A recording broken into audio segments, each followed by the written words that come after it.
श्रीमद् भगवद गीता ज्ञान यज्ञ प्रवचन क्रमांक 223 अध्याय 5वां कर्म संन्यास योग और श्लोक क्रमांक 21। ओम त्र्यंबकं यजामहे सुगंधिं पुष्टिवर्धनम् उर्वारुकमिव बन्धनान् मृत्योर्मुक्षीयमामृतात् समस्त जन कल्याण निरतं करुणामयं नमामि चिन्मयं देवं सद्गुरुं ब्रह्मविद्वरं वसुदेवसुतं देवं कंसचाणूरमर्दनं देवकी परमानंदं कृष्णं वंदे जगद्गुरुम्। ओम तत्सत। अब इस 21वें श्लोक में भगवान श्री कृष्ण परमात्मा जो परमात्मा में स्थित हुए हैं, ऐसे ब्रह्मवेत्ता को क्या फल मिलता है उसके विषय में कहते हैं। आइए सुने। बाह्य स्पर्शेष्वसक्तात्मा विन्दत्यात्मनि यत्सुखं स ब्रह्म योगयुक्तात्मा सुखमक्षयमश्नुते। बाह्य स्पर्शेषु असक्तात्मा, बाहर के विषयों में आसक्ति रहित अंतःकरण वाला पुरुष आत्मनि यत् सुखम तत् विन्दति, आत्मा में जो सुख आनंद होता है ना, उसको प्राप्त होता है। स ब्रह्म योग युक्त आत्मा, और वह पुरुष सच्चिदानंद परब्रह्म परमात्मा के ध्यान में अभिन्न भाव से स्थित हुआ अक्षयम सुखम अश्नुते, अक्षय आनंद का अनुभव करता है। आइए इस पर हम लोग सद्गुरु कृपा से चिंतन करते हैं। बाह्य स्पर्शेषु असक्तात्मा, जिस साधक का अंतःकरण बाह्य विषयों में अनासक्त हुआ है, वह बाह्य विषय और उनके प्रति आसक्ति, ये दो चीजें अलग अलग हैं। इस पर थोड़ा हम चिंतन करें। हम अपने चारों तरफ देखें तो इंद्रियों के विषयों के अतिरिक्त हमें और कुछ भी दिखाई नहीं देता।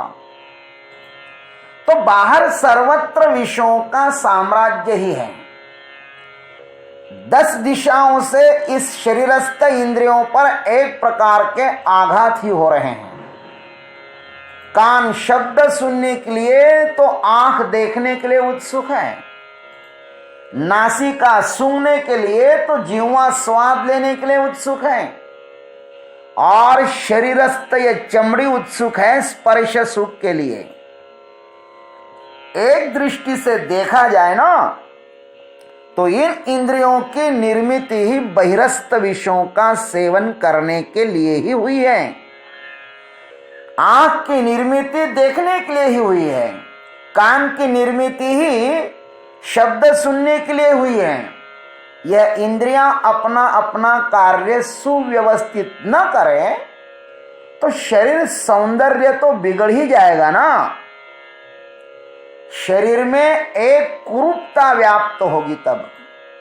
अतः इंद्रियां अपने अपने विषयों का अच्छी तरह सेवन करें, उसमें ही उनकी शोभा है, वही उनका स्वास्थ्य है।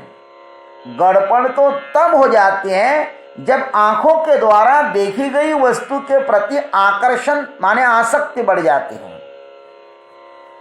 वस्तु जैसी है वैसी ही दिखा देना यह चक्षुरेंद्रिय का सौंदर्य है, किंतु उस वस्तु के प्रति आकर्षण बढ़ना यह मन की कुरूपता है।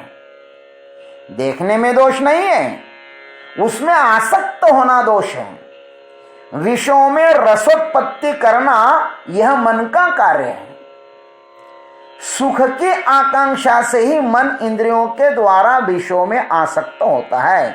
यही आसक्ति अनंत दुखों का कारण बन जाती है। भगवान ने सांसारिक विषय दुख देने के लिए नहीं निर्माण किए हैं। भाई बगीचे में खिला हुआ गुलाब का पुष्प बड़ा ही सुंदर है, उसके रूप में मानो प्रभु ही प्रकट हुए हैं। उस पुष्प को देख करके ही तृप्त हो जाना यह आंख का सौंदर्य ही तो है ना, किंतु उसे तोड़ना यह अंतःकरण की कुरूपता है। अंतःकरण वस्तुओं को बांटता है, यह मेरा यह तेरा, यह भाव पैदा कराता है। मन ही तो उस अखंड प्रभु को खंड खंडों में देखता है। विषयों का सुख क्षणिक है, खंड खंड में विभाजित है। वही अज्ञानी जीव इस बाह्य विषयों में भटकता रहता है, जिसे आत्मसुख नहीं प्राप्त हुआ है। ध्यान रखना, वही भटकता है जिसको आत्मसुख नहीं मिला है। आत्मसुख में रमन करने वाला विषय सुख में नहीं रमेगा महाराज। अयोध्या का राज्य सिंहासन कहां और 14 साल का वनवास कहां, किंतु राम जी उन दोनों परिस्थितियों में भी स्थिर है। श्री कृष्ण जी को गोकुल छोड़ना पड़ा, मथुरा छोड़ना पड़ा और अंत में द्वारका भी छोड़ना पड़ा अन्य परिस्थितियों के कारण, तो भी वे प्रसन्न नहीं थे। उन्होंने उनको दुख के साथ नहीं, आनंद से ही छोड़ा था। वे अपने से कभी विभक्त नहीं होते। जो पत्थरवत स्थिर है, भीतर उसकी ही मूर्तियां बनाई जाती हैं। ध्यान रखना, जो अपने शरीर में कैसा स्थित है, पत्थरवत स्थिर है, उसकी तो मूर्तियां बनाई जाती है ना। श्री राम कृष्ण की हम मूर्तियां बनाकर पूजा करते हैं, इसलिए ही कि वह स्थिरता हमें भी प्राप्त होवे। जो जीते जी परमात्मा में स्थिर होता है, मरने के बाद नहीं। पूर्व श्लोक में जिस ब्रह्मवेत्ता का वर्णन हुआ है, उसके ही जीवन को यह श्लोक दर्शाता है। जीते जी जो शुभाशुभ की प्राप्ति में स्थिर होता है, असम्मूढ़ जो संशय रहित है, संशय ही बुद्धि को कंपित करता है, डावाडोल करता है। संशय जहां पर है वहां पर अस्थिरता निश्चित ही होगी। संशय से प्रगति अवरुद्ध हो जाती है। मनुष्य निश्चित होकर अपना कार्य नहीं कर पाता। संशय बुद्धि को मोह लेता है, उसे प्रभु के पास जाने से रोकता है। परंतु जिसने परमात्मा का साक्षात्कार किया है, उसके सब संशय नष्ट हो जाते हैं। उसके हृदय में कोई भी ग्रंथि शेष नहीं रहती। जीवन की सब ग्रंथियां सुलझ जाती है। संशय रहित जीवन प्रभु में ही स्थिर हो जाता है। अब बुद्धि को मोह लेने वाला, बुद्धि को अपनी ओर आकर्षित करने वाला इस संसार में उसके लिए कुछ भी नहीं बचा है। जो साधक अपने स्वरूप में ही मस्त है, तल्लीन हुआ है, भला उसे वहां से कौन विचलित कर सकता है। किसी भी विषयों में, पदार्थों में यह सामर्थ्य नहीं है कि उसको वहां से विचलित करें। परमात्मा का रसपान करने से वह तृप्त हो रहा है। विषय उसको ही अपनी ओर आकर्षित करते हैं जो अपने से जुड़ा नहीं, अज्ञान में पड़ा है। अज्ञानी का जीवन सदा ही अनेक संदेहों से भरा पड़ा रहता है महाराज। आत्मस्तुति समस्त संदेहों की स्मशान भूमि है। इसलिए आत्मा में रमन करो। ब्रह्मविद ब्रह्मणि स्थित, ब्रह्म की जिसको अपरोक्ष अनुभूति हुई है, वह परमात्मा में ही स्थित हो जाता है। जब तक अपनी स्वरूप स्थिति का अनुभव साधक को नहीं होता, तब तक वह सांसारिक विषयों में स्थित रहता है। विषय ही उसको समस्त सुख का आश्रय प्रतीत होते हैं और दिन प्रतिदिन वह विषयारण्यों में भटकता रहता है। राग द्वेष सुख दुख को प्राप्त कर लेता है। किंतु जिसने आत्मानात्म विवेक के द्वारा निर्दोष ब्रह्म का साक्षात्कार कर लिया है, वह विषयारण्य में विचरण करता हुआ भी नित्य सन्यासी ही रहकर अपने स्वरूप में स्थित होता है और प्रिय अप्रिय की संप्राप्ति में वह सम रहता है। भगवान कहते हैं आत्मनि यत् सुखम तत् विन्दति। आत्मा में जो सुख आनंद है उसको ही वह प्राप्त होता है। यह साधक आत्मानंद में ही विहार करता है। जिसने अपने अंतस्था परमानंद को प्राप्त कर लिया है वह बाह्य पदार्थों में क्षुद्र सुख में क्यों जाए भाई। अरे सांगे कुमदळाचे नीताटे जो जेविला चंद्र किरण चौखटे तो चकोर काय वाळुवंटे चुंबित वासे। जिस चकोर पक्षी ने चंद्र विकासिनी कमल पुष्प की पंखलियों में से चंद्र किरण का सेवन किया हो, क्या वह चकोर पक्षी रेगिस्तान की रेत को कणों को चखता रहेगा। विषय सेवन के द्वारा मिलने वाले आनंद का स्रोत ध्यान साधना के द्वारा जिसको अपने हृदय में मिला है वह उस आनंददायी स्रोत को छोड़कर बाह्य पदार्थों में नहीं भटकेगा। विषय का सुख तो वैसा ही है जैसे बादलों की छाया, प्राप्त हुई ही नहीं कि खो गई। जिसने अपने सुंदर बंगले की छाया में विश्राम प्राप्त किया हो वह बादलों की छाया में क्यों बैठेगा। यह अपने परमानंद स्वरूप आत्मा में ही सुखी रहता है। महाराज भगवान कहते हैं स ब्रह्म योग युक्तात्मा अक्षयम सुखम अश्नुते। वह साधक सच्चिदानंद रूप परमात्मा को प्राप्त कर अक्षय आनंद का अनुभव करता है।